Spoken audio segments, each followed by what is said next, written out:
Buenas, mi nombre es Oriana Cifuentes y les voy a hablar un poco sobre la evolución del movimiento moderno en la arquitectura venezolana entre 1930 y 1940. Este movimiento refleja la adaptación de las corrientes internacionales al contexto local, marcado por la transición hacia la modernización del país impulsada por el auge petrolero y la expansión urbana. Este movimiento busca la simplicidad, la funcionalidad y el rechazo a la ornamentación. Y dado esto, encontró en Venezuela un terreno fértil para combinar principios globales con las particularidades culturales, climáticas y sociales del país. Respecto a su contexto histórico, tenemos el auge del petróleo en la década de 1930. Venezuela se consolidó como uno de los mayores exportadores de petróleo, generando un proceso de modernización económica que se introdujo en inversión en infraestructura urbana y arquitectónica. También tenemos las políticas modernizadas bajo gobiernos como el de Eleazar López Contreras e Isaías Medina Angarina. Se promovieron proyectos como de modernización nacional, incluyendo planificación urbana y edificios públicos. Por último, tenemos la influencia internacional, los cuales fueron arquitectos venezolanos y extranjeros que introdujeron los principios del movimiento moderno. En cuanto a la adaptación del movimiento moderno en contexto venezolano, se generaron respuestas al clima tropical. Los arquitectos adaptaron los principios del movimiento moderno a las condiciones climáticas de Venezuela, integrando elementos como quebrasoles para controlar la entrada de la luz, espacios abiertos y ventilación cruzada para mitigar el calor.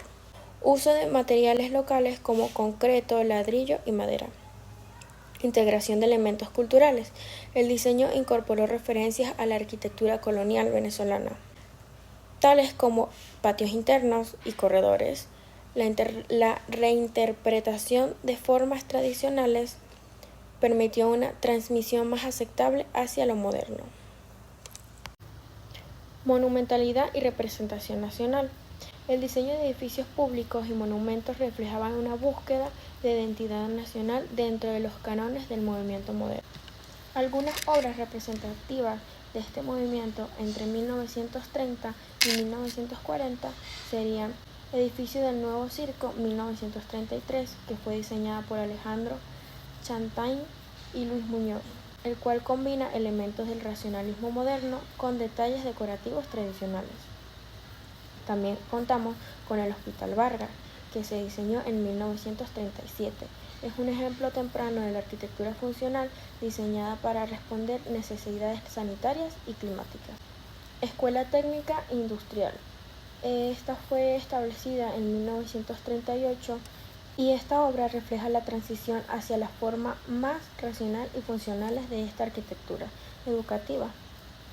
Por último, también contamos con El Silencio, que fue un proyecto urbano en 1940 encargado a Carlos Raúl Villanueva, y este proyecto es un precursor de la modernización del tejido urbano de Caracas, inspirado en los principios del urbanismo moderno. Por último, tenemos el impacto en las ciudades de Venezuela, los cuales fueron Caracas, que es la capital que fue el epicentro del movimiento moderno, con proyectos de infraestructura, viviendas y edificios públicos que transformaron su fisonomía.